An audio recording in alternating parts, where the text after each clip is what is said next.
Welcome to Ethereum, an investigation. I'm Ash Bennington. Many think of Ethereum as Bitcoin 2.0, a programmable version of Bitcoin. That's a very controversial view in some quarters.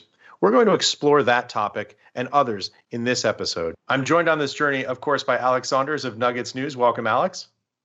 Thanks for having me on, Ash. And of course, our co-founder and CEO, Raoul Pal. Welcome, Raoul. Thanks for having me on, Ash. You're very welcome, sir. Let's start out talking a little bit about your journey into Ethereum. First, Alex, how did you get involved in the Ethereum ecosystem, and what's your current view of where we are today? Well, interestingly enough, it was through a hack, which are rife in the crypto world. So I was actually part of a group who were, you remember back in the day when there was the Mt. Gox incidents when everyone lost their Bitcoins, there was another smaller exchange, which people don't know about. And I was one of those that lost some Bitcoins. And there was a group of guys saying, I'm so disappointed because I didn't get to partake in the Ethereum ICO.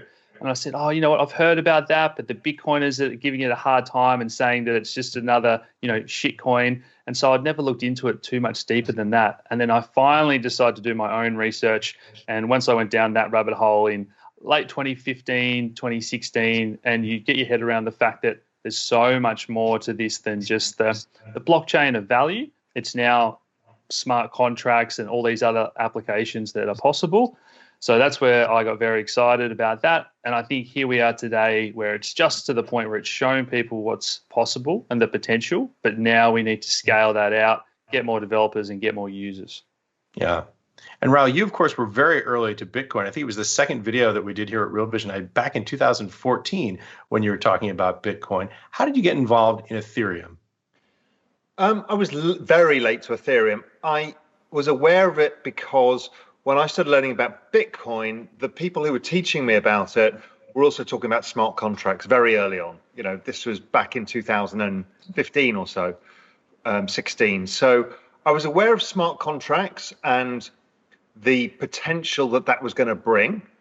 But as Ethereum ran up in 2017 and Bitcoin did, I wasn't involved, and it was just distraction to me because I'm a very macro guy. So I try and distill it down to what is the simplest bet I can take.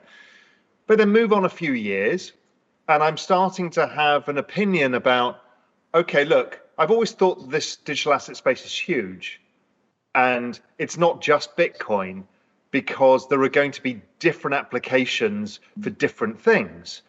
And while Bitcoin may solve some of the things that Ethereum currently solves, it's not necessarily clear that it needs to happen, that they don't all have a place in the ecosystem. So for me, Bitcoin is the bet on the kind of reserve asset with the technology upside and the adoption and all of that. And Ethereum is the platform. It gives me the opportunity to invest in the future of the broader space. So I think of the two as having a very nice combined asset allocation. Very interesting. Let's start things off. We're going to look at a series of interviews here today. And we're going to start things off with the man himself, co-founder of Ethereum, Vitalik Buterin. Let's take a look. Another interesting thing about the time period, I think, compared to now, was that back then it was it felt more like kind of exploring undiscovered territory. Like it was this sort of idealistic exploration of new and unknown things. Like, we knew that certain kinds of financial. Sorry for interrupting your video, but I have an important message to share. At Real Vision, we pride ourselves on providing the very best in-depth expert analysis available to help you understand the complex world of finance, business, and the global economy. So if you like what you see on Real Vision's YouTube channel, that is just the tip of an iceberg. You should come over to realvision.com and see how we are not leaving any stone unturned, from publishing more in-depth videos, live discussions, written reports, and our latest feature, The Exchange, where you get a chance to engage with experts and fellow subscribers and learn from everyone's experience. It is an experience which you live and you learn from. So if you go to the link in the description or go to realvision.com, it costs you just $1. I don't think you can afford to be without it.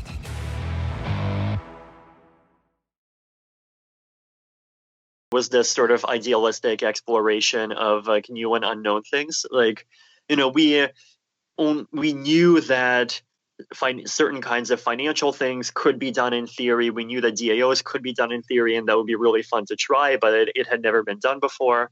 We knew that stablecoins could be done in theory, but it had never been done before, like prediction markets, and it will be all like, oh, here's an exciting thing I invented, here's an exciting thing I invented, and like, let's actually kind of build it and try and make it happen. And 2020 is much more kind of established, there's a community, and it's all about like, who can get to many thousands of users and be the big thing that kind of dominates the Ethereum's kind of top 10 list of which applications are spending the most transaction fees. Alex, I'm really curious. That was an intriguing quote. He talks about the undiscovered territory. He's thinking about this really as a blank slate of paper. What were your thoughts having sat down with Vitalik for, I think, a 90-minute or so interview? Someone that I've always wanted to pick his brain, and we sat down. I think it was meant to be under half an hour, and 90 minutes later, I probably could have kept going. But Ethereum has just been such a fascinating journey, not without controversy. I've also seen a change in Vitalik. Very, very early on, it was him and his baby, even though he didn't necessarily want it to be. And it's grown to this bigger ecosystem. You could see he was very, I think, stressed at one point as well, when there was a lot of unknowns about how they were going to scale. And now he definitely seems and feels more relaxed. You see that in the way he engages even on Twitter. Very confident that the research and the hard work is done. It's just about putting the final pieces of the puzzle in place. But then the roadmap never ends. It's a bit like the internet. We're always wanting to develop it, and the story is going to have many more chapters. So he's just a genius. I could keep talking to him all day, like I said, but very, very exciting. Yeah. Raoul, in some ways, you and Vitalik share in common this very big picture view of the universe, about thinking about things in the most macro level. Vitalik is talking about all of the things that Ethereum can do, smart contracts can do, all of the applications, decentralized finance, and some of the other things that we've discussed. And he ends by saying, effectively, the time is right now. This is the moment that things are going to begin happening. What are your thoughts? Yeah, I think, it's very much the time for all of this. Again, I've talked about this in the past, the central bank digital currencies. There's a move towards a wholesale change of how financial markets operate and the financial system operates. The IMF, the BIS, the ECB, the Bank of Japan, everybody has agreed that fintech and all the solutions being built should not get in the way of them. So this vision that Vitalik has, I think, is really important for the future of all of that. And I think, he's doing what Alex kind of alluded to. This is like, all he can do is set the course, and then it'll take its own path. The community will take it where it is, where it's going to. And all he can do is hopefully give it some pointers. It may end up nowhere where he thinks it's going to go, but that's the excitement of the whole space. It's adaptable and it's changing fast. And there are so many smart people involved that, I've never seen things like this before. Bitcoin evolves very fast. Ethereum evolves at a lightning pace. I mean, it's extraordinary what's happening. And that's all due to his vision. Yeah, and we're going to talk more about the speed of adaptation along those lines later in this interview. Great. Yeah, there's definitely the sense that we are at a key inflection point here in the ecosystem. We're going to transition now to an interview that I did with Joe Lubin, who is the founder of ConsenSys. Joe actually picks up on the point that Raoul just made about how Ethereum is building on the work that Bitcoin had already done. Let's take a look.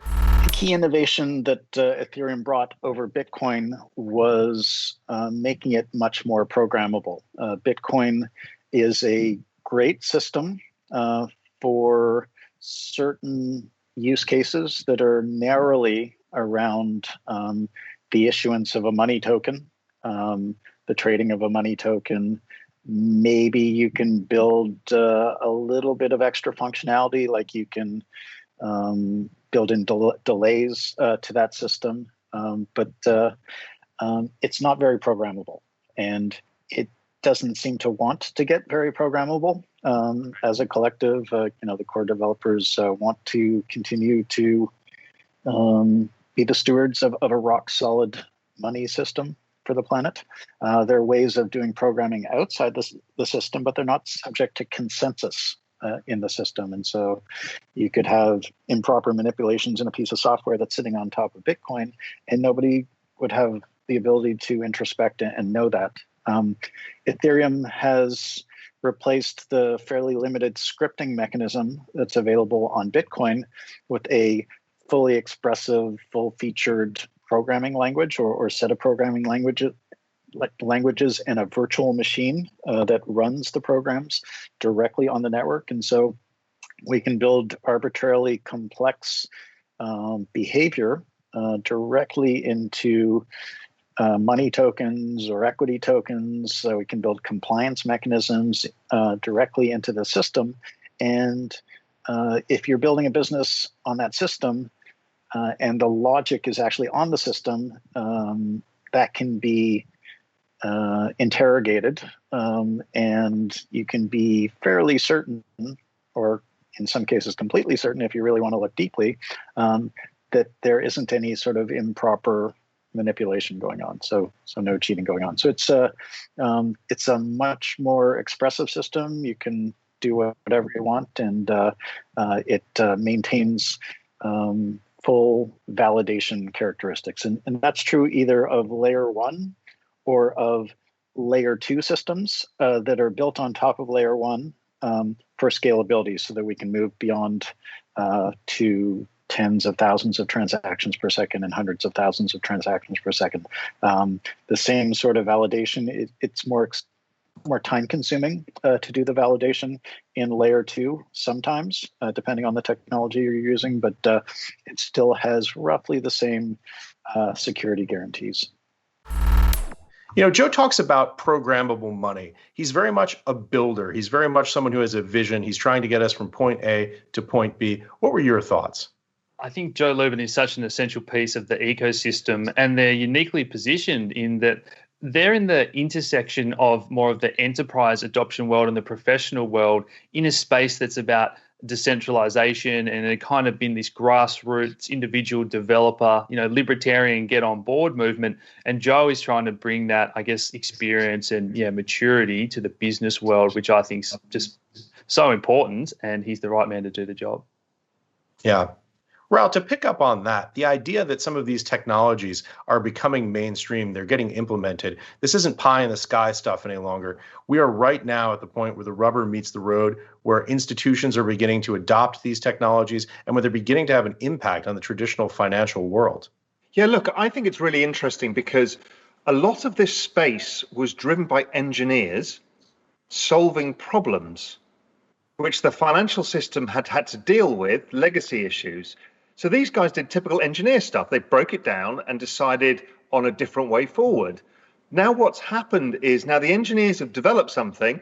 They've basically collided with the finance guys who've like, okay, this is how you apply it. I mean, DeFi is the exact combination of those two things. The finance guys kind of advising the crypto guys and the engineers, okay, this is what a financial system looks like. And these guys say, fine, we'll try and build that. So I find it all very interesting. As Alex said, is once you put together that kind of level of professionalism, plus the engineering, plus the vision, this is what you create. Yeah. Let's take a look at a second quote from Joe Lubin. Experimentation, innovation is happening on the open decentralized finance front. The gates have been flung open, and the citizenry is now being given access to build, to fork, to use, to compose the financial infrastructure. So instead of the monetary issuance systems and the financial instruments issuance systems essentially being controlled by the financial priests, the whole world is, just sort of like the internet and web technologies opened up access to information creation, dissemination, sharing, communication. These decentralized protocols that have trust built into them are now fertile ground for building money systems and building all the broad capabilities that you would want inside a money system. So protocols are being built for lending, borrowing, credit, insurance, full asset issuance, full life cycle asset management, automated portfolio management, issuance of equities, obviously bonds, even major financial institutions are doing that sort of thing on public mainnet Ethereum even. Tokenization of portfolios is happening. Prediction markets are happening. I think prediction markets are going to grow in importance probably pretty soon. Decentralized exchanges are gaining real traction against centralized exchanges. Aggregation is turning into a tool that I think is going to provide much greater pricing and greater access, ease of access, ease of universal access to people from their living rooms. So it's an astonishing amount of innovation that's going on. And one of the beauties of DeFi is that these protocols are all being built sort of as Lego blocks. So magic internet money Lego blocks that you can snap together, stack, and build these flows of value with a whole bunch of protocols that weren't built to work together. But because of the nature of Ethereum, and I think at present, last number I read was that something like 96% of all DeFi transactions were running on the Ethereum network. That's where there's a ton of liquidity is, and that's where the innovation is happening. And it's an amazing democratization of the financial infrastructure for the planet. We get the Platonic view of the ecosystem from Vitalik Buterin, and then we get the Aristotelian view of what's actually happening right now from Joe Lubin. Specifically, there were two things that Joe said in that piece that I thought were especially interesting. The first was he said, we are no longer under the control of the financial priests. I think that's quite a powerful commentary on where we are and where we're going to. And the second thing that I think may take some people by surprise who aren't following this ecosystem as closely as you guys are is the idea that 96% of the transactions on the DeFi space happen in the Ethereum ecosystem. Effectively, DeFi is an Ethereum play. Alex, what are your thoughts on that? Yeah, I think there was a lot of Ethereum killers, and competition is healthy. I think you'd also argue that there's technologies that are better or faster that have made other trade-offs, but it was always my belief that the network effects are the things that are hard to replicate, and that is strengthening the network. In a lot of ways, like how Bitcoin has become the money or the currency, and that is really hard to compete with as the store of value. Ethereum's gone down that path in terms of technology, and the money Legos is just an example of those, the network effects and that exponential growth that you get when you can have those number of connections. And we're now seeing that just explosion. And I'd say there's probably 10 or 100 times more developers and projects in that ecosystem than the next biggest competitor. Yeah, that's exactly right. Joe talks about this idea of the money Legos, the idea that these are building blocks that can be interlocked together to give us basically a whole that's equal to more than the sum of the parts. Raoul, in many ways, this reminds me of many of the things that you've been talking about, the idea that we're no longer under the control of the financial priests. The genie's out of the bottle. Yes, it is out of the bottle. I mean, I don't think they're going away, but I think we've been offered an alternative, and that alternative is building in parallel. They will connect for a period of time, as I've talked about. Central bank digital currencies, digital wallets, all of this stuff become consumer applications which allow for some of this. But I think the point about how I'm seeing this right now, and again, this space changes and things will develop, but if you think of Bitcoin as the collateral of the financial system, Ethereum is like currently bonds or the credit layer. It's where the yield curve exists. It's where the transactions actually take place with the collateral beneath it all. So again, there's some parallels to the financial system, but differences, obviously, because of the distributed nature and how so many people are involved in working on the space separately. But I do think that's where it currently is. And, I was thinking about this today about, okay, so I think there's going to be different blockchains for different purposes. And maybe this is Ethereum's killer app, but we don't know because its technology is really profound. So it could come into some other use cases in the end. But really, when you use money as the value of a blockchain, it's very difficult to use it for other purposes. It's not financially viable in the end to use it for legal contracts. That will probably go to a different blockchain, because when you're close to the money, people will pay more for it. So just very interesting. It seems that Bitcoin and Ethereum are going to be the money system, and other blockchains, maybe even things like Ripple, end up being transactional systems. They'll all play a different part in the ecosystem. But this thing that's happening now is really a revolution in what digital money looks like. I mean, I've talked about it again.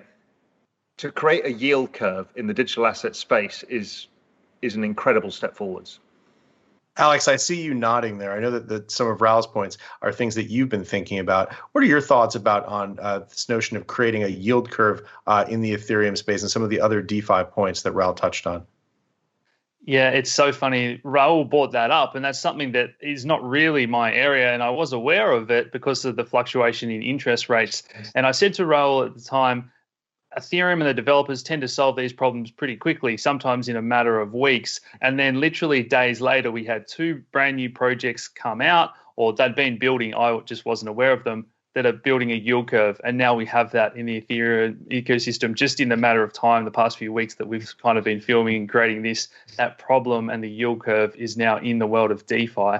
That point that Joe made about 96% of transactions as well, the biggest problem that central banks are currently trying to solve is this idea of velocity of money that's just crashing. And I think we got the latest data the other day, it's down to 1. There was a recent report in the Ethereum ecosystem on the stablecoins, and the M2, or the velocity of their turnover, is closer to 20. And it's higher for the more decentralized coins as well. So there's a clear message there that they're printing these trillions of dollars, sitting in reserves in the banks. They just can't get circulation of money in the economy. And it's just off the scale in the Ethereum ecosystem. And that's very exciting. I think the key point here is one of the reasons for this space was to get the banks out of the way. Take the banks out of the way and there's velocity of money. But the banks in the way, no velocity of money. Fascinating. Now let's turn our attention to stablecoins and central bank digital currencies. Alex sat down with Kain Warwick, founder of Synthetix. Yeah, I agreed. And, I think the news that Bank Frick in Liechtenstein was accepting USDC as a deposit method, a month or so ago is kind of a huge shift, right? A regulated bank, even if they are kind of a crypto bank, they're considered a bit of a crypto bank in Europe, but like a regulated bank in Europe, that was accepting stablecoins as a deposit mechanism is pretty out there. Like if you had tried to, tell someone 2 years ago in crypto that was going to be a thing, I think most people would not have believed it. So, we're definitely starting to chip away at that. And if you think about the structure of that, the Ethereum rails and the stable coins that we have on there, whether it's Tether or USDC or whatever, it's 10x better than the Swift network, right? So if you connect all of the banks via this, Ethereum rail, and then internally they've got their legacy systems, and that's fine, right? You can really get a huge user improvement, right? The end user experience there is just massively better, right? You're not waiting 3 days, 4 days, huge fees, et cetera. You can move money around really, really effectively. So I think that that's only going to accelerate. And as more options come out for different types of stablecoins with different trade-offs and regulatory considerations, I think it's just going to proliferate, and all the banks are going to accept it, and the rails for moving money interbank are just going to migrate to Ethereum. It's pretty much almost impossible to see that not happening now. Yeah, and I think Bank Frick is only one piece of that puzzle. In the past month, we've seen a number of announcements that the JP Morgans of the world that have gone through that whole process of first they fight you and they ignore you and then eventually they join you, and they're now serving some of the largest crypto exchanges. But just in the past 24 hours, as we're recording this, we've had the announcement about the federally regulated banks in America now being able to custody crypto. Now, that's a huge step forward, but again, I'm always trying to think 2 steps ahead. And I believe that they're missing the big point that, yes, banks are getting into crypto, but the crypto exchanges are getting into banking, and they're going to hold all the digital assets. That is the fast growing space, while the traditional space is actually shrinking and losing market share. So I see that we're going to have a mix of players like Binance and Coinbase having exchanges and becoming these neo-banks that are global. And then we have decentralized platforms like Synthetix and the wallets. And there's just this spectrum where we've got all the payment rails for investing, trading, all sorts of digital assets. I'd love to get your thoughts on all of that. Yeah, I had a tweet storm that I posted maybe like a month or so ago about this, where I was talking about the fact that, you know, you've had 2 decades of of like fintech progress, right?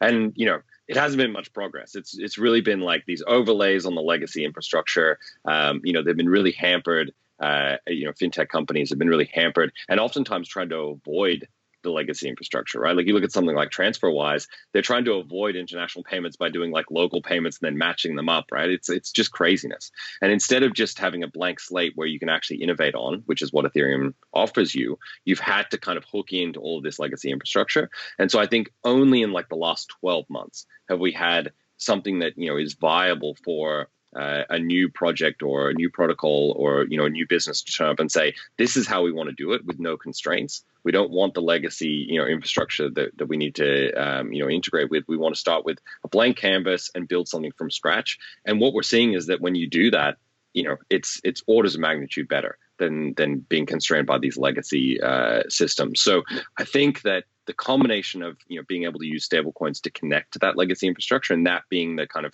you know, money API that arises, plus all of this innovation on Ethereum where you can kind of do whatever you want and you know, there's no constraints. It's going to allow for, you know, new business models, new you know, types of experiences for end users that we can't even contemplate right now. You know, it's just going to be amazing. And so it's really going to just open this Pandora's box of innovation.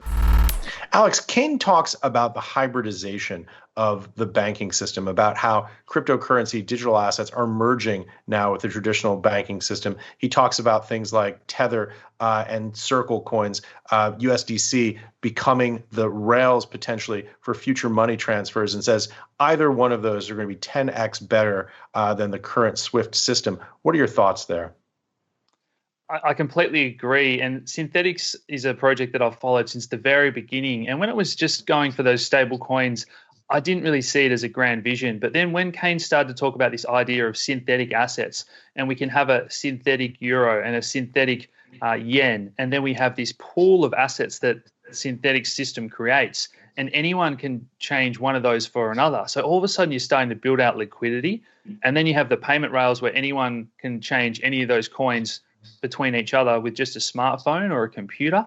And so you think about the SWIFT system or any payment system, and then we go into the fintech world where we have these other layers.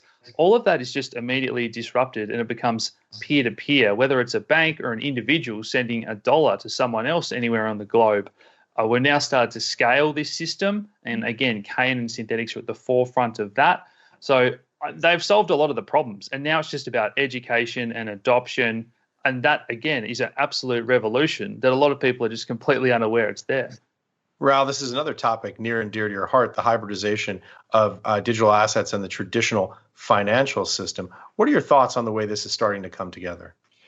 See, I'm not sure the future of stablecoins if the central banks do what they want to do, because they actually solve the problem. They'll allow a fintech layer that Alex is talking about. So I can send Alex an Aussie dollar directly, digitally, via a wallet that will do the instant transaction. So I'm not sure the value of that, but I'm sure that the technology that all of these guys are building for the applications layer of this kind of digital currency, whether it's a stable coin or a central bank digital currency, that bit is going to be the battle, because there's some super interesting things between wallets, transacting, you know, swapping currencies, instant payments, all that kind of stuff. So I don't know, maybe they all coexist together because they have different benefits, the anonymity, for example.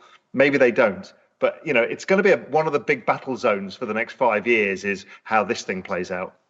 Yeah, one of the fascinating things about that, I think, is that no matter how that battle plays out, whether you have a clear winner and a clear loser, whether you have winners and losers taking up different areas of the space, the future pretty clearly seems to be assets moving along these digital rails with blockchains as the backbone. How can it not be? I mean, the speed, the efficiency, everything about it, the ability to put all the fintech layer over the top. How can it not be?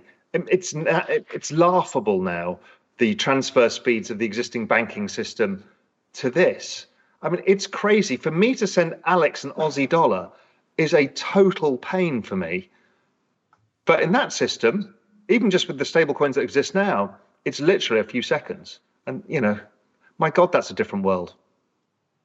Yeah, and I think one thing that Raoul was getting at is we've seen from the People's Bank of China that have launched the digital yuan recently, and they've already come out and said they're going to try and stamp out any other competition, so any other digital yuan sort of version or pegged coins. But you can't do that with the fully decentralized systems like Synthetix are creating. So they can try and stamp out all the other ones and say no one else is allowed to do this. But how do you ever stop a synthetic version of something that's everywhere and nowhere with the decentralized philosophies and properties that we talk about? And they're not going to be able to stop the decentralized versions of this. No, they might be able to stop Chinese people using it because they have control over the internet, but they can't stop me sending you a yuan. It's almost impossible. The question is whether me as the stablecoin provider gets access to those yuan or not. That's, again, who knows? But it's just going to be very interesting for sure. Yeah. This is a conversation that I think we could probably talk about for hours in itself. But just to move on, because we've got so much more content here to cover. Next up, we had Alex sit down with Hudson Jameson, community manager at the Ethereum Foundation. I think enterprise is a really important piece to the puzzle when it comes to Ethereum's adoption, for sure. You mentioned Ernst & Young. I participated as a moderator in a conference that they put on recently for enterprise blockchain adoption. And the technology they're doing with zero-knowledge proofs, which enable private transactions on Ethereum, is groundbreaking. It's really, really cool stuff. They've made it a lot cheaper to accomplish that, which I found really impressive. And the teams are just really solid, nice people. From the Baseline perspective, I am on the technical steering committee for Baseline. So I help shape the direction of the technical aspects of Baseline and some of the decisions around maintainership and other things. I also do some stuff within the community for Baseline, like run some of the chat rooms. So I'm pretty familiar with the Baseline protocol, and I think it also is a very good product that enterprises can use to really quickly jump in and get private transactions and other features on Ethereum that enterprises need to be able to cut down their silos and have this, what John Woolport, who's another major Ethereum enterprise figure, would call the magic message bus.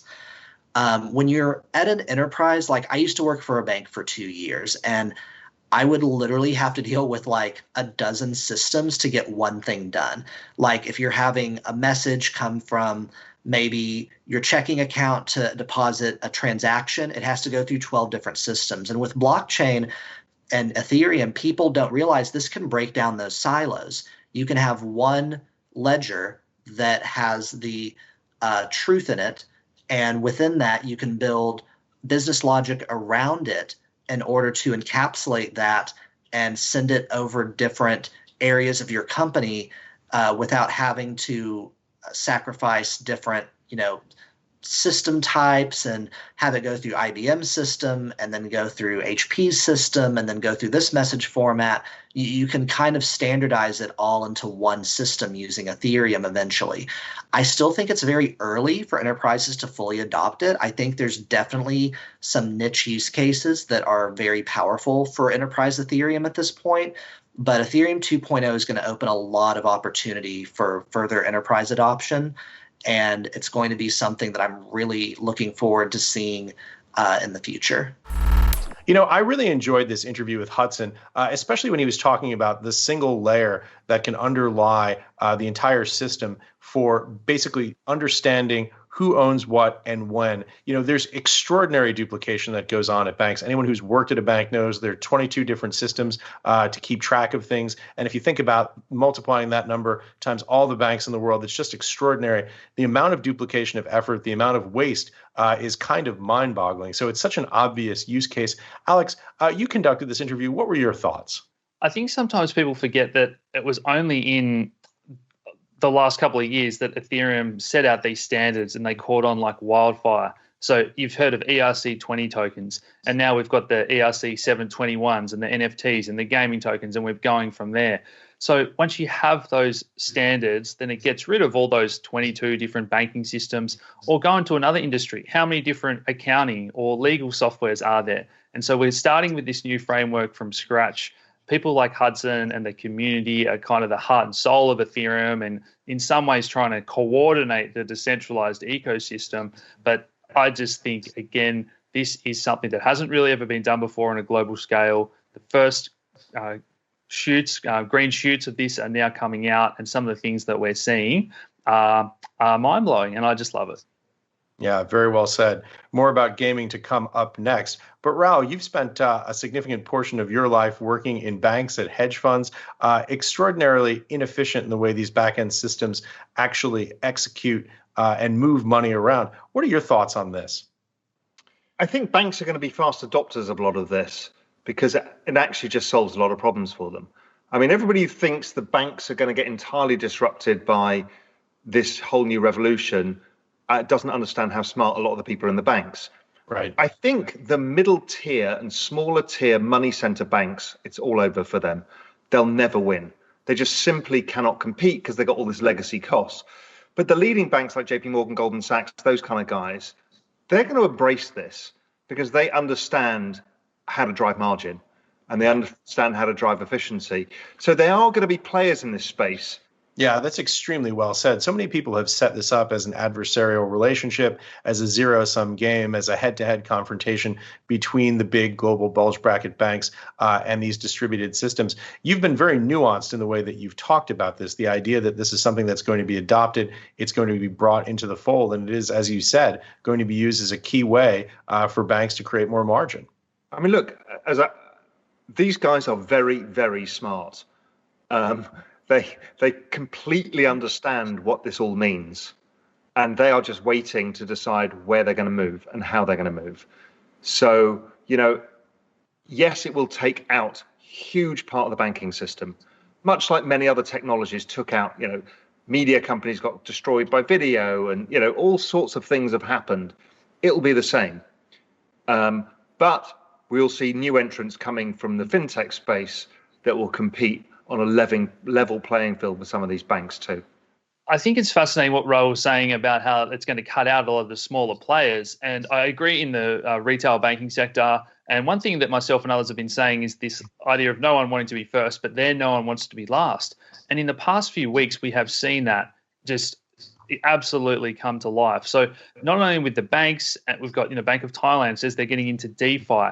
And then it's the neobanks, and then it's the fintechs, and now we've got the central banks getting into it. And so it's that tipping point where it's the people that are probably going to be disrupted the most are saying, well, we've got nothing to lose. Let's try and gain some market share and go first, even if they end up being the ones that are disrupted. And that, again, it's just that snowball effect that is now really starting to accelerate. And look, out of huge change like this, where it's a lot of uncertainty, lies huge opportunity and huge risk. So it's a very exciting space when you see massive disruptive change, and some of the incumbents will win, some will fail, some of the new entrants will win, some will fail. We love that, right? That's a great opportunity. It's a level playing field where you take your bet, you do your research, you find the opportunities and you go for it. And now for something completely different, from banking to gaming, Alex spoke to Witek Radomski, CTO and co-founder of Enjin. And so what we decided to build once Ethereum started really getting traction, we started building this system for people to actually own items inside of games, to own those assets. So instead of things like owning Bitcoin like a cryptocurrency, you're actually going to be owning things like swords and hammers and shields and armor, maybe characters or all kinds of concepts you can own inside of video games. Absolutely. And we'll get into that a little bit more. That's really important for people at home to understand the ownership that you have never been able to do before, particularly when we take it a step further into what we call the gaming multiverse, where we're going to have all these different games. Think of it like a parallel universe where you can go from one game to another and take with you your items, your even reputation and experience that you can earn in different games. So do you want to talk about the multiverse a little bit for us? Sure. So this is a cool thing. I mean, when you're on the blockchain, when you have things on the blockchain, they're open to the public.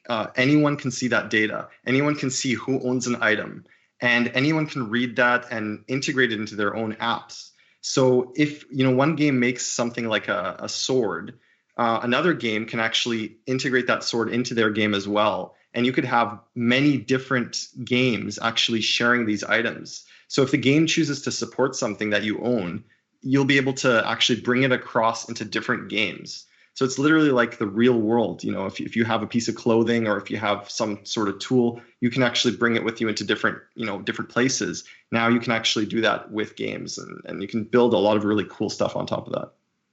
And the aim of this, I guess, piece of content that we're producing is to get these concepts across to people that aren't familiar with blockchain, but a lot of people aren't going to be familiar with gaming at all. So when they hear these type of things, they think, well, who would buy a piece of clothing in a game? So do you want to maybe explain just the Cambrian explosion we've seen in the gaming space at virtual reality and how much money is already being spent on in-game items? Yeah, I mean, this is a real big thing. I mean, a lot of people right now are playing online games. There's all sorts of interesting games, whether it's RPGs or battle royale games or any kind of thing they're playing. And a big interesting component is now skinning your character, for example. Putting a fancy hat on your character or having your own special kind of weapon. So this, like right now in those games, you sort of kind of own those things on your character, but they're kind of stuck in that game. They're stuck in that world.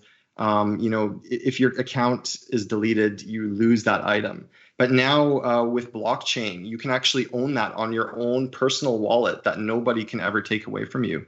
And I think that this is a huge, powerful thing for blockchain and for games. So basically, imagine you're playing some game, you pick up all these items over the months, and now you want to trade them to your friend. Maybe you want to trade him, he has some really cool piece of clothing you like in the game. You have a cool weapon. You can actually just trade person to person or over online. You can trade with each other. You can sell your item on marketplaces. And another cool thing about these items is that, they actually open up new kinds of gameplay, new kinds of markets. I mean, some people, play video games and, you gain these items and you want to actually start being like some kind of seller or trader of these items. That opens up a really cool universe that really doesn't exist. Yeah, we should probably explain for people at home that skinning has a very different definition in the gaming world. So that can refer to the color or the texture of your sword or the clothing you're wearing. And kids these days, or even adults, I guess, they're living more and more of their lives online. And this idea of identity or building yourself a unique character, people spend a lot of money on this type of thing. And like you just touched on, some people turn that into their full-time job, finding the different items or selling the experience. And it's actually funny for me watching this go full circle from something in the very early days people might not know. You could actually get free Bitcoin in the gaming world in World of Warcraft up until about 2013, I think it was. So did you ever play that game and get some free Bitcoin? I played a lot of MMOs back in my earlier years, and I know people were selling their characters. They were like farming items. I wasn't actually aware you could get Bitcoin with it, but I assume people were trading items for crypto back then. I think you could actually get free Bitcoin from a faucet in World of Warcraft. Oh, that's cool. I never got any, but I'm sure some people watching this will know exactly what I'm talking about. That's really cool.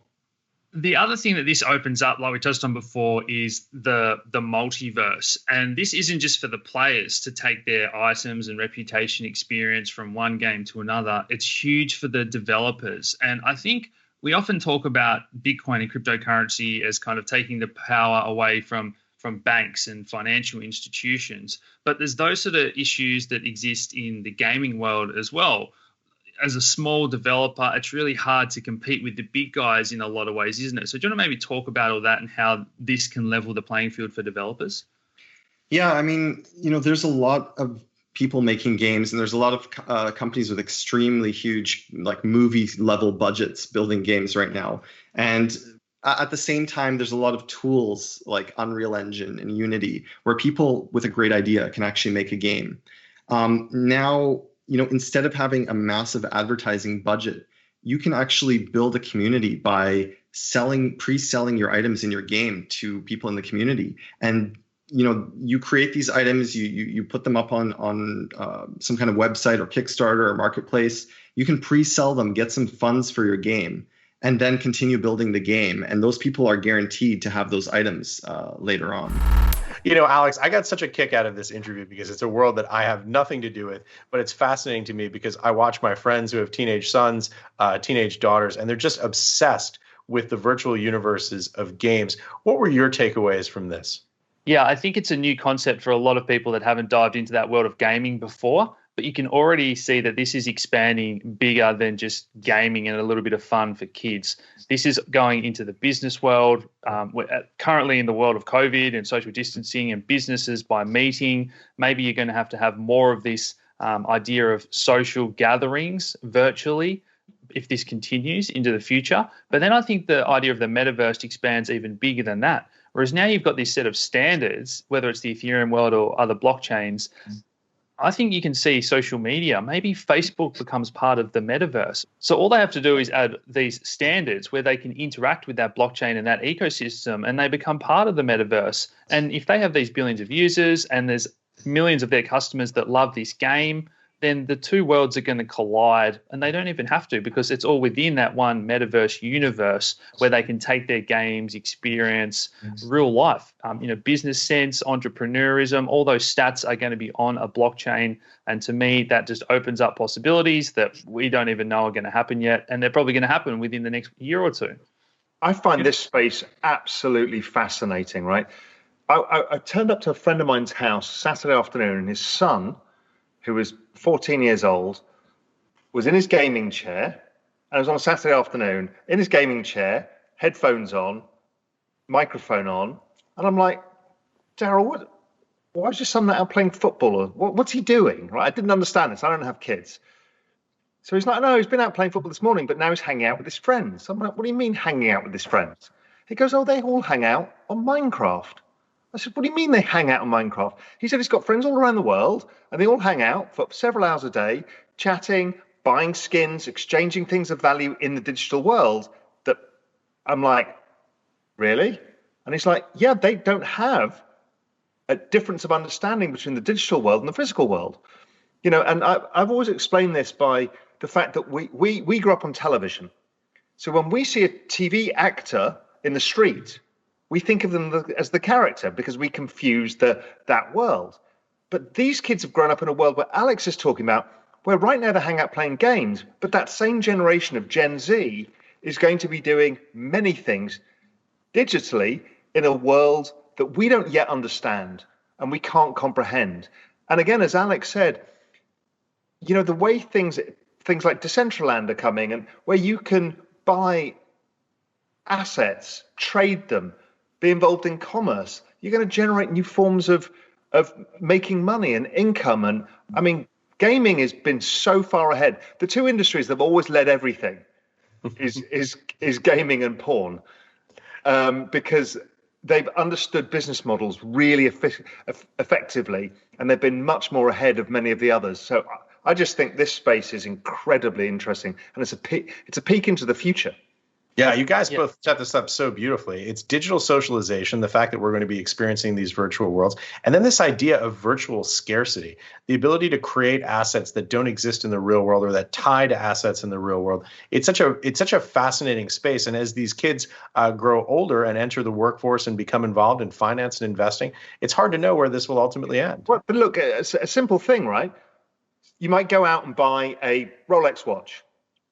You perceive it to have value. The actual manufacturing cost is nothing like the cost that you pay for it because it has brand value to you. So humans are stupid. We all need status, right? So I think this gives me status. You may laugh at me for it and say, why don't you just buy a Swatch? And that's what humans are like. Right. There's no difference to a Gen Z in the digital world to pay for a skin that is perceived to have value. There is no extra difference in that. It's status. And humans always flock to status because we're tribal. Yeah. One thing I want to add on is even just in the past few weeks since we started talking about this, we've seen a lot of the world's biggest DJs jump on board and they're starting to play and have these concerts and meetups in the virtual world.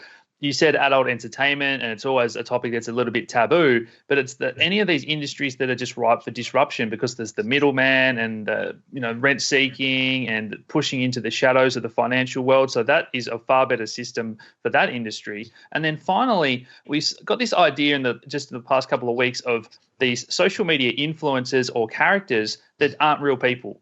So all of a sudden you've got your cartoon characters. This is where, again, the traditional businesses and those giants of the world are going to want to get involved and bring their assets, their cartoon characters, anything that they own, the rights to, or these AI, these virtual people that don't exist in the real world. And now they're social media influencers or they're virtual world influencers. They're getting paid by the companies. They've got more followers than some of the influencers in the real world and they don't exist. So that is just, again, a complete narrative shift that's mind-blowing. Yeah, and just one more to that. I've just written down a list of the things that are all converging at the same time, which is a lot of what you've done in this documentary, Alex, is so blockchain is this backbone. And then we've got money. We've got gaming, we've got social networks, we've got legal, we've got supply chains, we've got intellectual property. They're all converging into one thing. I mean, it's mind-blowing. There's this idea of a protocol sync that a few of the guys that I'm heavily involved with the Ethereum ecosystem have come up with this thesis. And what it says is the best protocols kind of sink to the bottom. And so you've got Bitcoin at the bottom of all these different protocols because it is the ultimate foundational store of value, or whatever you want to call it, reserve asset.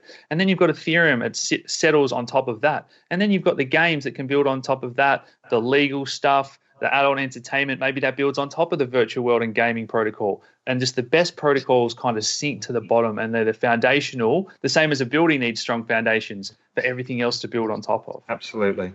Yeah. And all of it, of course, accelerated by COVID, virtualization, and social distancing. To talk about how the traditional world ties into the virtual worlds that we're discussing now, Alex spoke with Paul Brody, principal and global blockchain leader at EY, talking about privacy for the enterprise and contributing to the open source code that's in the Ethereum public chain. No. I mean, it wasn't that simple, right? In fact, if anything, it was super controversial inside of EY for us to spend millions of dollars building something and then give it away. But the reality is, if you want people to use something and you want to speed up a transition to a future market state, you've got to do something to put that in people's hands. And unfortunately, one of the things that's happened over the last few years, which is very sad, is that people have started to insert these terrible gotchas in their open source licenses, right? It's like they're playing open source licensing games where they say it is open source, but it really isn't, or it comes kind of like it's like a poisoned gift.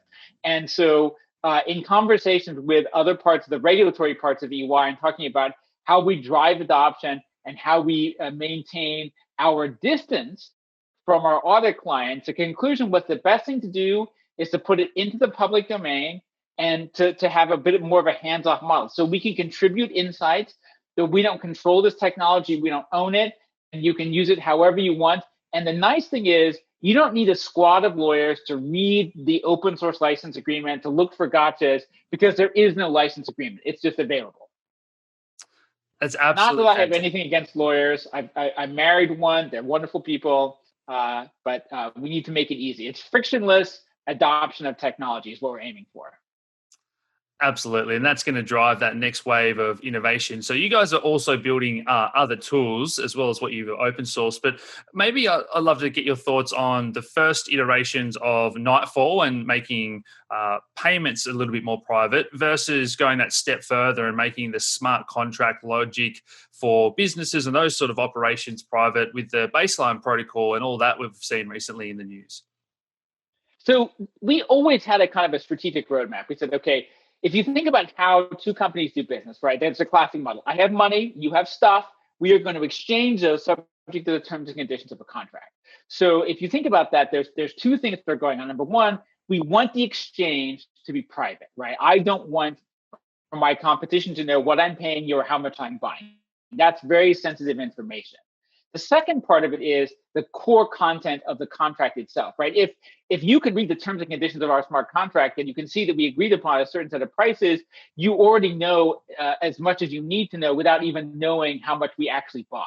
So we always knew that those two things had to be kept private, and we just had to bite off one piece at a time. And so we started with the basic, which is got to have like the foundational component, which is the payments and transfers. But then we very quickly, around the middle of last year, we're like, wow, we're approaching a price, a capability level where this is not just feasible, but it's scalable and repeatable and maturing nicely. And it's time to start thinking about how we go to the next level, which is making the contract itself private and putting the other pieces around it, right? So it's not enough that we have a private contract and we have a private payment. We also need to be in a model where I can be sure that I am dealing within my supplier, right? That I have verified identity. So that was where we started to put all of those pieces together. And that's what ultimately that's how we went from sort of Nightfall, which was this privacy core technology, to Baseline, which was a broader protocol for private end-to-end complex multi-party business transactions. And again, for the viewers at home, I really want to drive home this point that it's privacy, which is a fantastic leap forward, but that block space in whether it's Bitcoin, Ethereum, other blockchains, it's a precious commodity. And the fact that we have this scaling technology, as Paul's been describing there, where it compacts things down 1,000-fold more efficient, and the gas price of using the Ethereum computer system, you can think of this as to process and execute that contract, it was very costly because of the gas price and that precious block space you were taking up a lot of just to do one tiny little contract. So now they've integrated this technology. It's 1,000 times more efficient. What are the conversations, how have they progressed when you're pitching this to a company 12 months ago said, this would never work. And now we're almost to that point where I'm sure it's going to get a factor of 10 or 100 better again and again. And we're really getting to the point where this is very usable. The conversations with our enterprise clients has changed so enormously over the last year. And, if you were thinking about a year ago or 18 months ago, the conversation we're having is, if you want to get going on blockchain, you can start on a private blockchain. And then because we build on the Ethereum private blockchain infrastructure, when public is ready, you'll be able to migrate. Right now, when the conversation has started to switch to, public is ready. Let's go directly there. So we switched from this conversation of there's a migration path to go directly to the future state. And that's old saying that nobody wants to be first, but then nobody wants to be last. Is that playing out in real time and we're about to hit that S-curve of adoption, do you think? I think there was a recent survey saying 80% of companies have got at least a blockchain sort of strategy now. Yeah, it's so funny. We keep having these conversations with clients where they're like, yeah, that sounds amazing. We just don't want to go first, right? And it always reminds me of the old Dilbert cartoon where Dilbert's like, change is good, you go first. All right. And what's amazing and what's been good is every now and again, you'll find a client that is willing to go first. And they are worth their weight in gold because they understand that there's risk. They understand there's complexity. I will never be able to say enough good things about the work we've done with Microsoft on the Xbox because they were willing to go first. And that's incredibly valuable. And they understood that there's risk involved there, but they also understood that they're pioneering a marketplace. So We're getting there. What's always rewarding is once somebody does go first, it's like the floodgates have unlocked. Alex, lots of talk about privacy as a prerequisite, as a table stakes to get into this space for businesses transacting on public blockchains. What are your thoughts about privacy and how it's going to shape this space? I think back in 2014, 15, in crypto winter, as it was known, that was the time when if all this was going to die, that was when it was going to happen. And banks were saying, oh, it's the blockchain technology, it's not Bitcoin. And from that, I think it's all been spun on its head, where it's gone down that path where they were all experimenting with private forks of Ethereum and private blockchains. And now, full circle, the biggest companies in the world, Ernst & Young, are saying, you know what, we're building on the Ethereum public chain. Microsoft is saying, we're building our new digital ID system on top of Bitcoin. And so they're recognizing that just like the internet, that open public infrastructure and the network effects, that's where the value comes from. Not only that, some of the problems where people said, oh, the businesses will never use these because public blockchains, who's going to put all their information out there for everyone to see? Oh, they can't scale. And like always, the problem solvers get to work. A few months later, Ernst & Young come out with this announcement, hey, we've built this enterprise package software. We're going to open source it for everyone. It's scaled and it's private. And then you just can't argue with that. It sort of puts all the trolls to bed. And since we've even recorded it, this space moves so fast, they've brought out their next iteration of that software. So it just keeps improving at a frantic pace. They want everyone to use this stuff and get on that network. I just love the people like that are doing it from the enterprise world. Yeah, I remember when people said the same thing about the cloud. The cloud was something that no business would ever adopt. Everyone was going to have a server in their closet or in a data center because that was what they can control. And then clearly a massive paradigm shift, and it seems to be happening right now with the transition from the permissioned private blockchains back to public blockchains. Yeah, I mean, it happened also in intranet and internet, right? It's basically all the same because in the end, an open platform is more robust because it gets tested millions of times. So if you are going to make that bet, you either have to build world-class security, and then in which case, what was the point of building it on the blockchain? Or you do it in open source and let the community build the most robust ecosystem possible. Yeah, I've never been entirely clear about the difference between a private blockchain and a database anyway. Well, I don't know. I see the value because it is a database, and that's okay. That became a very fashionable thing to say. It is a database, but if you've got 3 or 4 parties on it, it's a notarized database, and that's better than a non-notarized database. And it happens pretty much automatically. It's nicely done. I think there's room for private blockchains. I don't have a problem with it. And as Alex said, a lot of this gets solved in the open source way, and I think your example of the cloud is a brilliant example. Yeah, Alex, to extrapolate from what you said, is this something that we're going to see now opening up the floodgates for public blockchain transactions? I think you've already seen it. And again, it's kind of there that people aren't aware of in the background. There's latest stats from ConsenSys. It was 600 people using the public Ethereum chain already. So in the next 12 months, they're going to come out with their first applications and they're going to onboard some users. Yeah, it's all happening in the background. Talking about transitions, new paradigms, Alex, you sat down with Preston Van Loon, co-founder of Prismatic Labs. You guys discussed a lot of things, but the clip that we're going to show here talks a lot about the distinction between proof of work and proof of stake and how that relates to the Ethereum 2.0 project. Yeah, exactly. So proof of work is a really simple algorithm, and it's really good at what it does, right? It's about solving this cryptographic puzzle. We have computers hashing data and trying to find a partial hash collision, which is something you can't predict it, you can't game it, it's just the way it is, and that's probabilistically difficult. But as we've been saying, that requires a lot of computation. The harder the difficulty gets, the more resources you need, and some people have even compared the energy we're using on proof of work to that of small nation states. So we can all sort of agree that it could be better in terms of the energy usage, but also there's a centralization factor there. If the only people who can produce blocks are these, super mega mining farms, then what does that really mean for the security of the network? If I can't really participate, maybe I can participate in a mining pool, but I don't really get to make decisions. I have no mining power. You just hear about miners are voting on certain things. I have none of that, where at least in E2, we get similar security. So we have something at stake. If I engage in bad behavior, I will be penalized. I'll lose my collateral. But at the same time, I also get to be, as an individual, a participant, a block producer with only a small upfront cost. So I think that's pretty cool.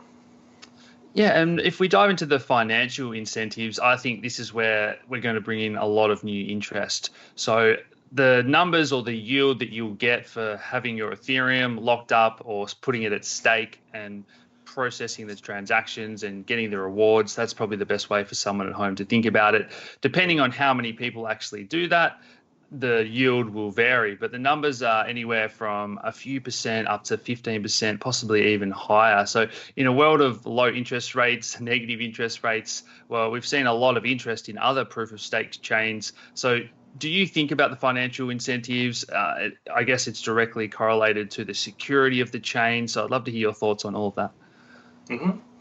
Yeah, I think the model we have for the incentivization, the reward calculation is great. I mean, we want people to join early on, and you can think of this as it's probably going to be a year or more, maybe 2 years before you could take your funds back out. But from there, you're pretty much guaranteed to earn anywhere between 14%. Maybe at the beginning you're earning 14%, and as it grows, it goes down slightly. When we're talking about having millions of validators in the system, which is quite a lot, that's when you're looking at those lower numbers, so like 4% or 3%. And even then, in today's real world economy, those kind of interest rates are hard to find. And even in DeFi, there is some major risk with these kind of like lending protocols and stuff. So you can, with E2, you can earn some income with a near passive strategy. It's not quite passive because you do have to keep your machine online, but in terms of like paying for it and keeping it up, it's really easy. Where a lot of people on testnets are running on $50 devices, so it's really not a difficult thing to do. That's a really important point for people at home to understand. The I guess capital expenditure, as you spoke about before, buying a ASIC Bitcoin miner that might cost a couple of $1,000s, then your energy costs versus someone that might be able to run an Ethereum node and stake for $100, maybe less. The other thing that I wanted to dive into in terms of the monetary policy of ETH 2.0 was the proposal around using the fees to possibly burn. And what that will do is, depending on how many transactions are going through the network and how much gas is being used, it could actually see Ethereum's, net inflation rate be zero or even net negative if there's a lot of use on the blockchain. So I think everyone's sort of familiar with the stock to flow model now and scarcity, why that gives Bitcoin a lot of value. I've actually modeled the Ethereum stock to flow, and it is higher than Bitcoin if we get to this point where we have people staking and then the fees being burnt. So look, that isn't the only thing that gives a cryptocurrency value by any means at all, but I'd love to get your thoughts on that. Have you sort of modeled that yourself and seen the stock to flow arguments? Yeah, I've certainly seen those arguments, and I think it's a great idea to have like a stable currency or even a deflationary currency. Kind of makes sense for Ethereum. At the moment, we're paying a pretty high premium for the network security. So we're paying a lot in fees and in block rewards to the proof of work miners. But it doesn't necessarily need to be that way in this new proof of stake model. And overall, we think that's probably a better idea. So I'm really excited about that personally. Alex, I'm just going to throw this one back to you. Give us your view of what this technology is about, why this transition from proof of work to proof of stake is so important, and what it is that we should be looking for as Ethereum 2.0 moves forward. I think most people are probably familiar with the idea of Bitcoin and proof of work, where the computers are using a lot of energy to solve those equations and keep the network secure. And I don't believe there's anything wrong with that if there's a lot of, I guess, renewables that are running that network, so it's not completely wasteful. But at the same time, we've got this ESG renewable movement. So that is one component of it that's going to make Ethereum moving to proof of stake more attractive. Then you've got this idea that when people lock up their coins and put something at stake to get a reward or a yield, that's also very attractive in a world of low or negative interest rates. Then you've got the technology play, where those technology stocks in this new world that we live in, they're the ones that are seeing the most capital go to them as well. The innovation, everything's moving to this digital world. So there's 2 or 3 or 4 themes that are all tying together that I guess just complement this move that was always on the Ethereum roadmap. It's had a lot of setbacks, but we're finally there when we're launching the first phases, or phase 0, as we call it, the classic Ethereum fashion. But that is being rolled out. And hey, the next 2 years are going to be very exciting in terms of what that can do to help scale the network to complement how the old ecosystem is also scaling. I think that this is one of the things that people don't need to know or don't care about. The problem with this space, it's too driven by the technology and the underlying smartness of it all. I mean, I don't care how Dropbox or Amazon's cloud service works, what applications they use. What I know is they're trusted by the community. So I trust the various communities because they would have abandoned it if not. So, and I think we need to be careful in this space not to overcomplicate everything. Now, it's very important to understand what these things are if you want to know more about it. But does it make it a difference for the general person to understand when they're using it in a consumer level layer? I don't think so. It's the difference between the iOS operating system and the Android operating system. Do we need to know? Not really. Can we make a choice? Probably. So that's how I view it. And that's not to belittle either one of these. It's just like it's too much information for a lot of people, particularly when it gets more complicated. Yeah, we've been driving cars for 100 years. Most people still don't know how the internal combustion engine works. But, Raoul, listening to Alex talk, one of the things that I was thinking about as a meta theme that you've identified is the ESG, rising tide of ESG. I'm curious, does that seems like something that could be a potential boon for this technology if we can get proof of stake sorted out and matured to the level where proof of work is? Yeah, I think it's a good point. I mean, although Bill Tai raised the point that basically Bitcoin is electricity in a wrapper, right? Electro money, electro dollars. And that's okay because you're actually valuing the electricity. If you weren't valuing the electricity, then it truly is a wasted resource. And I think the moves in Texas towards using the gas burn off to create electricity will dramatically lower the price, move the mining away from China, where the state subsidized electricity, is all good things. But Alex's point is right. Particularly coming out of these consulting firms like Ernst & Young, KPMG, and all of these things, if they speak to clients, they know the bells and whistles that their clients want, and many are under mandates. And the mandates are, lower carbon footprint, and Ethereum solves some of that. And it's just a nice plus point. It's not the key feature of it. Maybe at a technology level it is, but at a top level, surface level, it's a plus point. Yeah. This actually transitions nicely into another debate that comes out in the interview that Alex did with David Hoffman, Chief Operating Officer of RealT. And this is this question of the split between the store of value function versus the medium of exchange function. And this is a really interesting point because it gets into the core of the Bitcoin versus Ethereum debate. Proof of stake may be more efficient. Ethereum may be more powerful in terms of the functionality, but there is a risk as we make this transition. Let's take a look at the clip. Watching people debate about the stock to flow thesis or stock to flow model in the crypto world is interesting. I don't really have too strong of an opinion as to the legitimacy or validity of the stock to flow model, but I do understand that, and you mentioned this a second ago, that Bitcoin started off as this peer-to-peer cash, right? It didn't really need to be a store of value. It just needed to be able to transfer value. And having some market cap, some value would allow it to achieve that means to an end. And that was like the beginning of Bitcoin. And we saw that narrative kind of split off in the Bitcoin Cash forks, right? One side thought that it was really meant as a cash payment system, and the other side kind of really saw it as a store of value. naturally. In hindsight, this is obvious, and maybe somebody in the moment was prescient enough to really see this coming.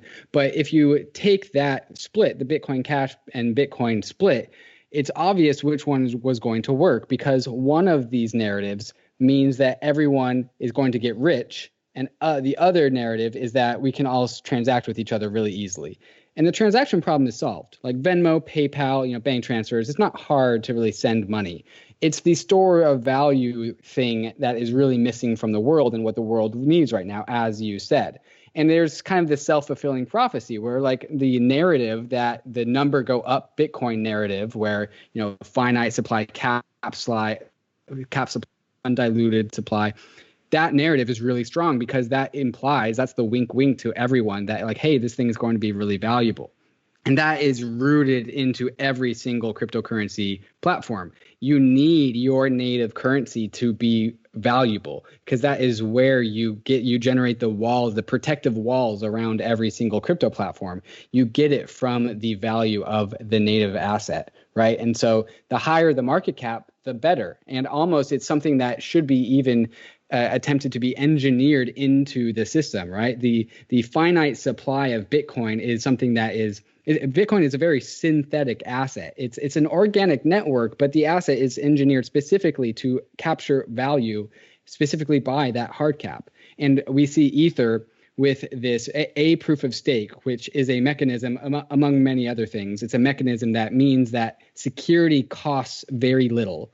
And also, like you said, with EIP 1559, which is a reorientation of how transaction fees are managed on Ethereum, instead of paying validators revenue for their service, we pay for them via issuance, and we pay them very low issuance because they don't have electricity costs because of proof of stake. And so I'm pulling a lot of things I'm not really explaining, but the point is, in proof of stake, security costs very little. And so therefore we get to burn our transaction fees, which really just increases the scarcity of Ether. And these are really the two big differences that are really the same with Bitcoin and Ether. Bitcoin achieves its scarcity through the hard cap, and you get to, as an individual, have assurances that that hard cap will always be there in the future.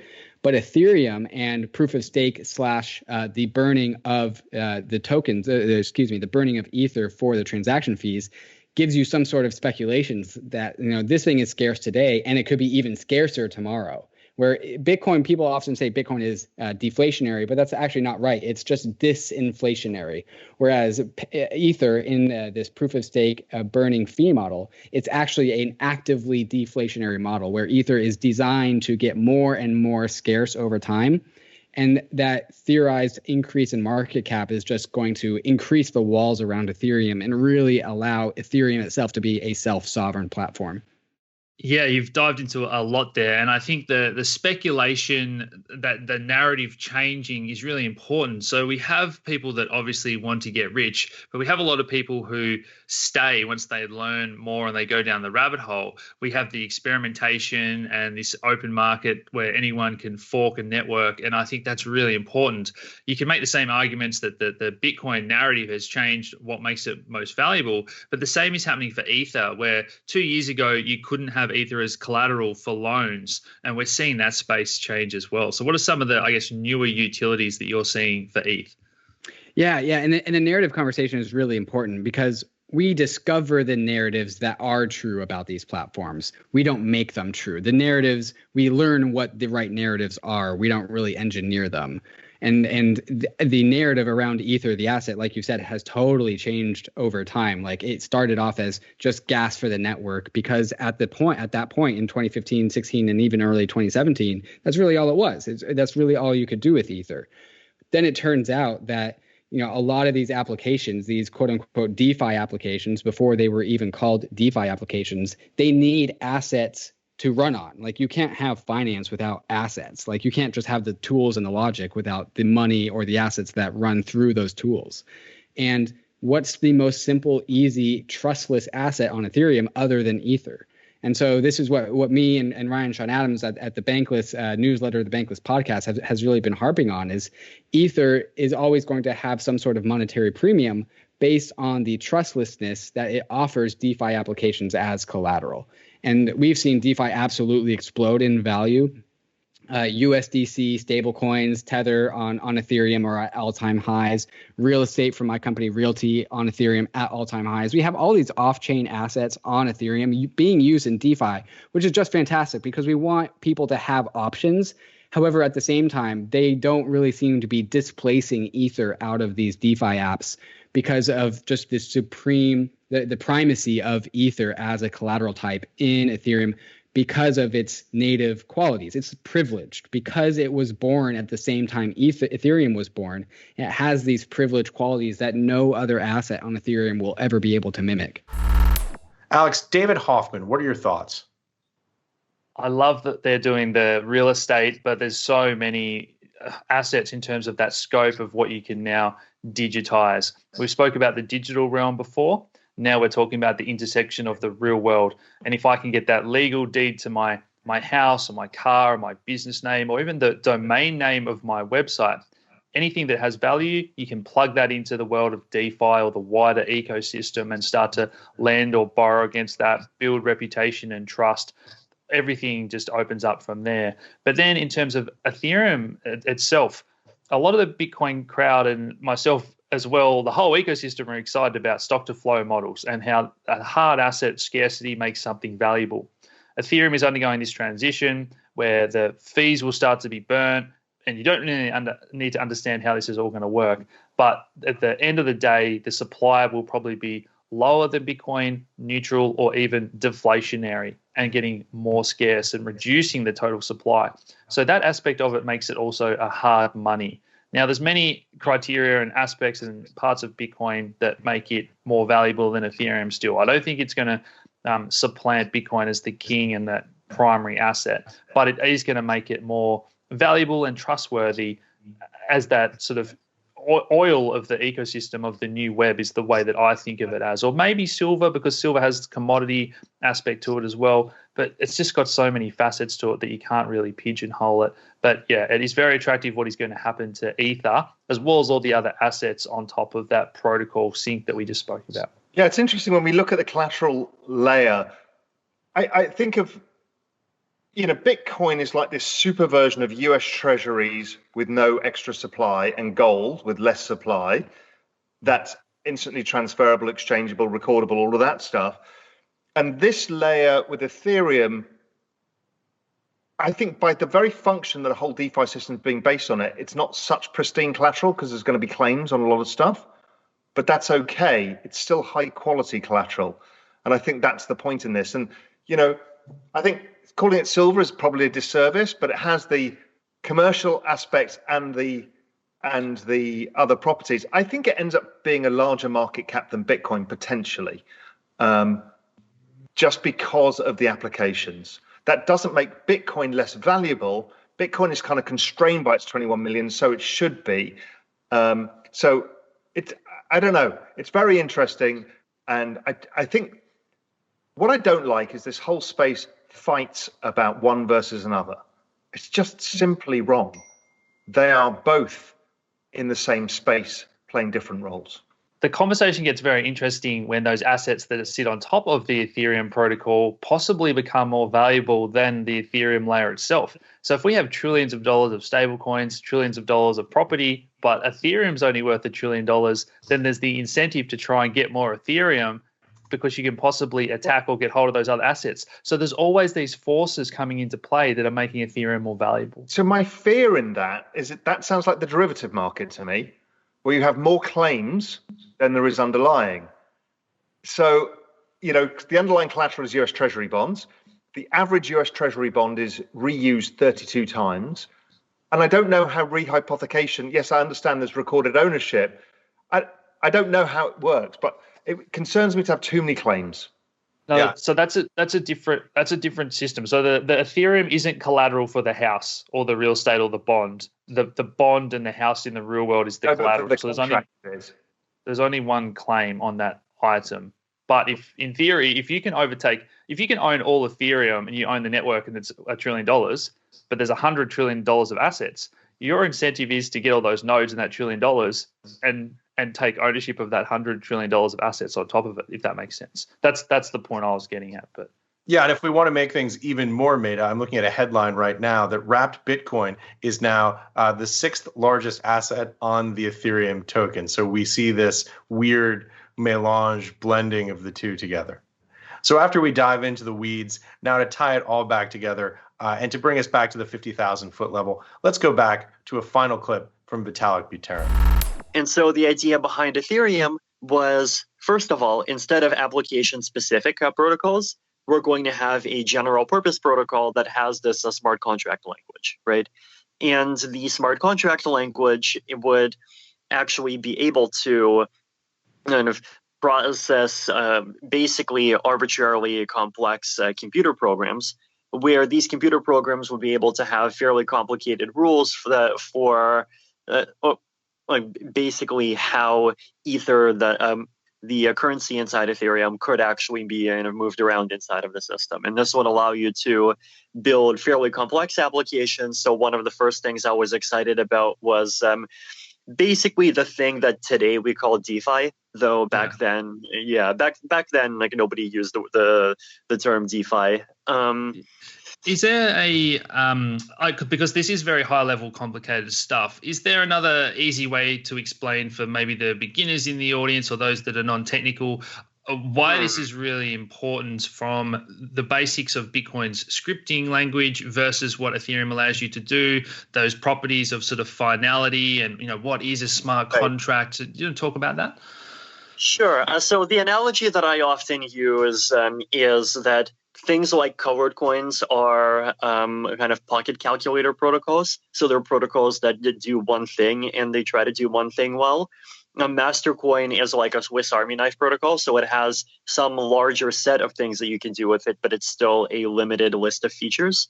But Ethereum is like a smartphone, right? It contains a programming language and a kind of processor that can basically run code where that code can make it do complicated things. And because it has that ability to run general purpose code, you can build apps and you can kind of download apps that run on your smartphone, right? And in the same way, you can create a smart contract where that smart contract is a piece of code, publish that code to the Ethereum blockchain, and that lets you create applications where those applications can basically run whatever their kind of code or their business logic is on top of the Ethereum ecosystem. So it's much more powerful that way. The world computer meme, it was a bad one because it's misunderstood, right? Like because people understand world computer as like a computer that can meet the computing needs of the whole world, which is not what we meant, right? What we meant is it's a computer that is accessible for or accessible by and allows interaction between the whole world. So it's the world computer is definitely a highly specialized computer and one that can only do a few things.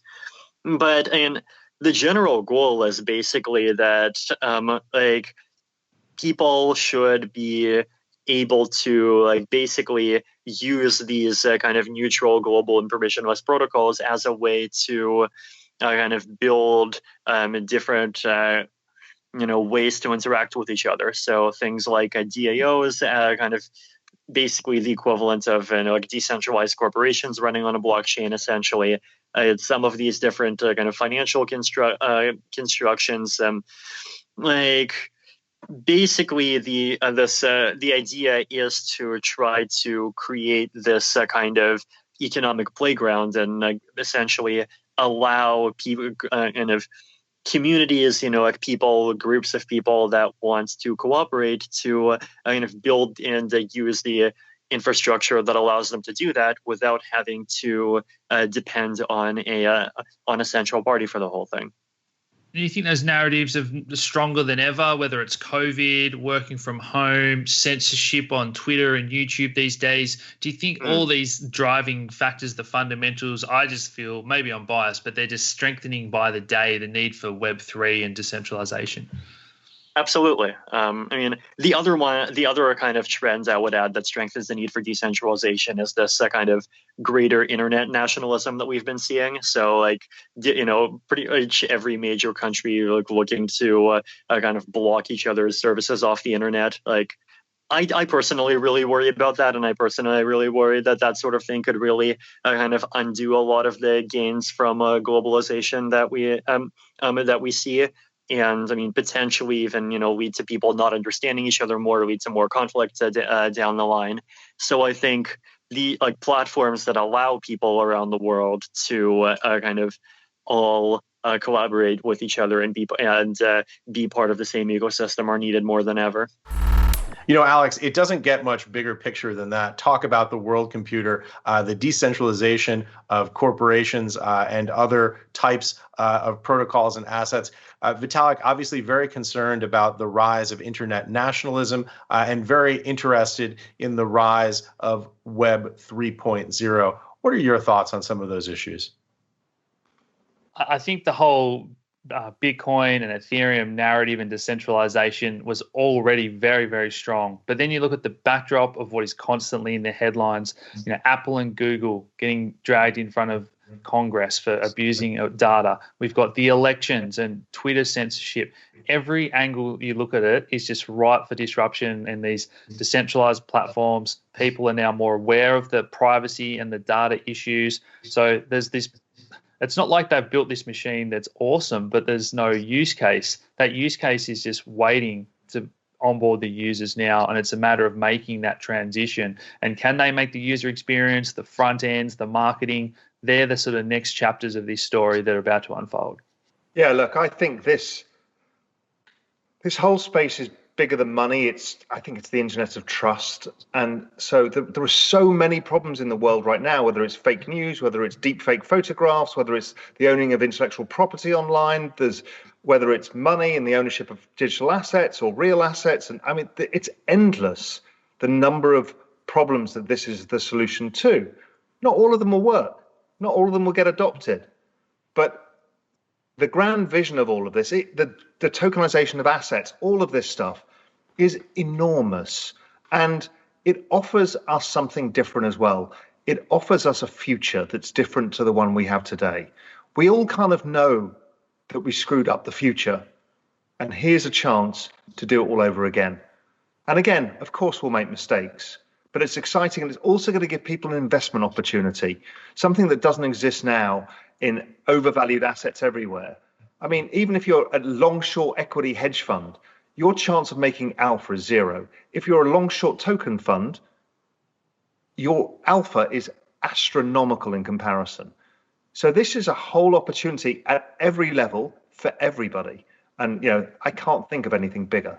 Yeah, just on that, Raoul, as you say, the inequality that exists in the world at the moment, and you just look at the current downturn and where all the money has gone and the war chest that the big tech companies have. So whether it's from an investor point of view or the individual user point of view, no longer do we have these corporate structures where the money flows to the top and to the few. The value accrues to the protocol and the users. It makes that fairer system that we keep talking about, and it's here in front of us. So, very exciting. And, the other thing onto that is people really distrust the central bank digital currencies. I think they're amazing, and they're also terrifying. I think it's amazing because you can change fiscal and monetary policy, change the rule book of economics, bring behavioral economics in. You can incentivize people. It's going to change massively. You can give money directly to people. Things change, everything. Comes with a bunch of downsides too.